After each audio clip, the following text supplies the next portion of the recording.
Hey, this is Heidi Dawson. If you love all things health and wellness and style of any kind, hang out here with me each week. I'm obsessed with never-ending improvement, and it's all in an effort to help each one of us live a wildly successful lifestyle.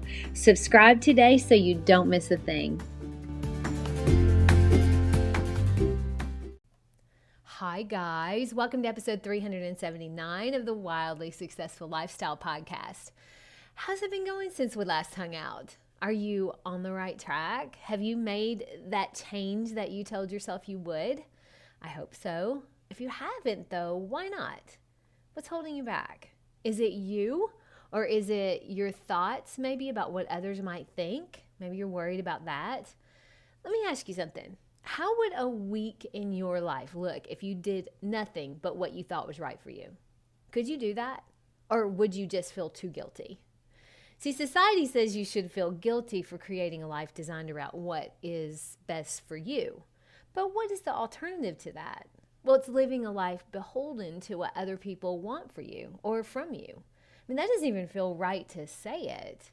But that's what is supposed to be considered selfless. I believe that the better we are for those around us that we care about and love. The better we are, the more we can give. The healthier we are, the more energy we have to do more. The more money we have, the more we have to make an impact on the world or those closest to you. The better we are, the more influence we have over others to be better. So if what's holding you back is the opinions or the thoughts you have about what other people might think, you may want to give that some thought. I mean, that happens more than we realize. And once you realize it, you won't be able to unrealize it. So are you living your life for you? Or are you living it for other people? Twisting yourself to accommodate everything and everyone else? Are you following the path that allows you to be you? That allows your body to be the best it can be, or your mind to be the best it can be, or your life to be the fullest it can be? Or are you constantly just concerned what others are thinking about, what you're doing, and you're worried about that to the point where you've lost touch with what you want in life? You've lost touch with what naturally feels right to you. How often do we unintentionally hurt ourselves in an effort to do something for someone else or be seen as something even though it's not in our best interest?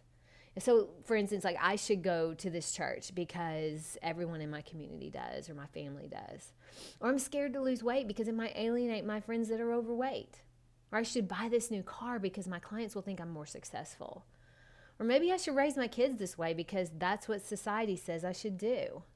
I used to be guilty all the time of this, mainly with my family. I would go to their religious events to make them feel a certain way when it made me feel inauthentic.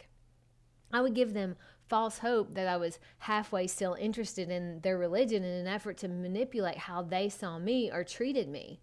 But what was I doing to myself in the process? Now, I've grown so much internally that I no longer feel the need to put on an act for my family so that they'll want to be in my life. They either want to be in my life as I am or they don't.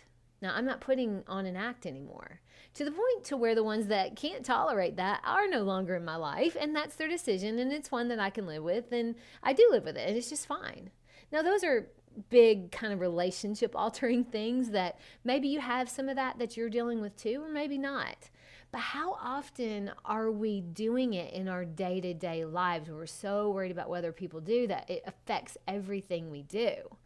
I notice I do it more than I thought after I started really thinking about this and what I do.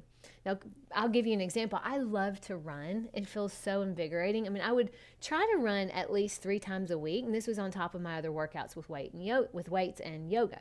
So I really do love running, but it makes my body so sore and so achy, and I just feel tired all the time.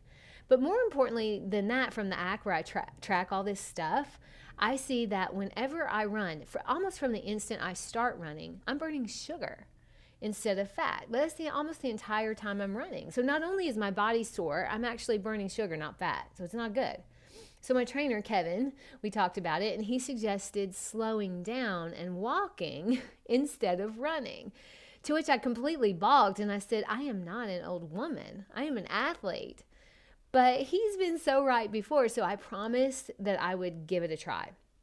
So the last few weeks I've been walking 4 miles every day that I'm able to, along with doing my regular yoga and my weightlifting. Now, to say my body feels like a new body doesn't even do it justice.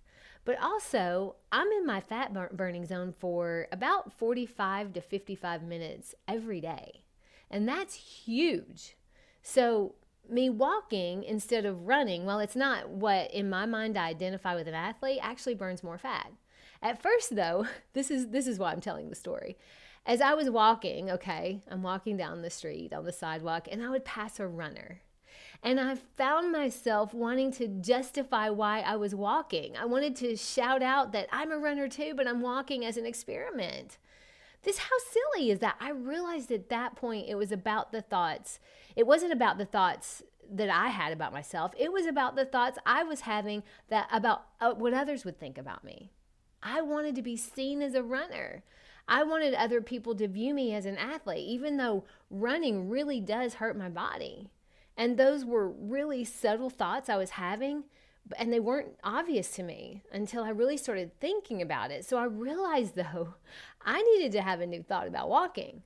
As long as I frame it as something old people do, or I mean, basically, if I keep thinking that, I'm going to go back to my old habits. So I've started framing it as restorative and fat burning, and I've started framing it as slowing down to speed up my metabolism. Who wouldn't want to keep up that habit with those thoughts? Not only does it restore my body, it restores my mind, because I either walk with a friend or I walk alone without music, and that allows me to be creative.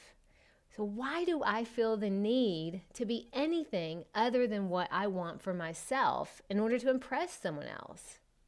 Especially when what I want for myself is more valuable to my happiness long term, which actually benefits everyone in my life. Remember, the better we are, the better we are for the people around us. The other night we had several friends over and everyone was drinking a glass of wine, and Eric had poured two, and one of them was for me. So I picked it up and I carried that glass of wine around all night, but I didn't drink it. I didn't even want it. Alcohol just doesn't sit well with me. Like, I'm very sensitive to it, and I don't feel well when I drink it. And I also know that I can have just as much fun with it as without it. And fortunately, I've given myself a chance to see that. So why was I creating the illusion that I'm drinking? Why did I feel like I needed to do that? Well, that was just me trying to manage what I think other people think about me. It's me not wanting to be seen as no fun to other people, when more than likely they don't even care at all. And that's just simply the truth. I've seen moms lose themselves because they're twisting into a pretzel for their kids or their husbands. Or people work so many hours to impress their boss to the point their family doesn't even know them. Or kids go into a career they don't love because that's what mom and dad want. Or pick a college that's not their choice because they're a legacy. I mean, if you think about the way you think about the people in your life that you love and you want what's best for them, is it a deal killer if they choose something other than what you want for them? I mean, you may not love it at the time, but ultimately, we want people in our lives that love us for who we are, not who they want us to be. That's being true to you. So breaking down all the things that you do every day, really think about this. How many of them are for you? And how many of them are for appearances? I did this, and it's eye-opening. You should try it, seriously. So how many of them are working towards the life you were meant to live to the fullest? And how many of them are managing other people's wants and feelings to the point that you're never going to live your life to the fullest if you keep that up? If you just broke down your day, how often is what you're working on what you want to be doing? How often are you doing things because someone else wants you to do them, but you'd rather be doing something else? My challenge to you today is to answer those two questions. How often is it that you're working on what you want versus working on what someone else wants you to be working on? You weren't put on this earth to make other people happy, to fulfill other people's dreams. They have that responsibility themselves. Yours is to follow the path you were meant for, even if that makes mom sad or daughter mad or friend uncomfortable. You're actually doing them a favor because you're showing them what's possible when you live untethered by other people's demands. Share this with 3 people who you'd love to see untethered. I love you guys. I'll talk to you in a few days. Don't forget to subscribe and share with your friends, because we're just going to keep going bigger and better places together, and I love that about us.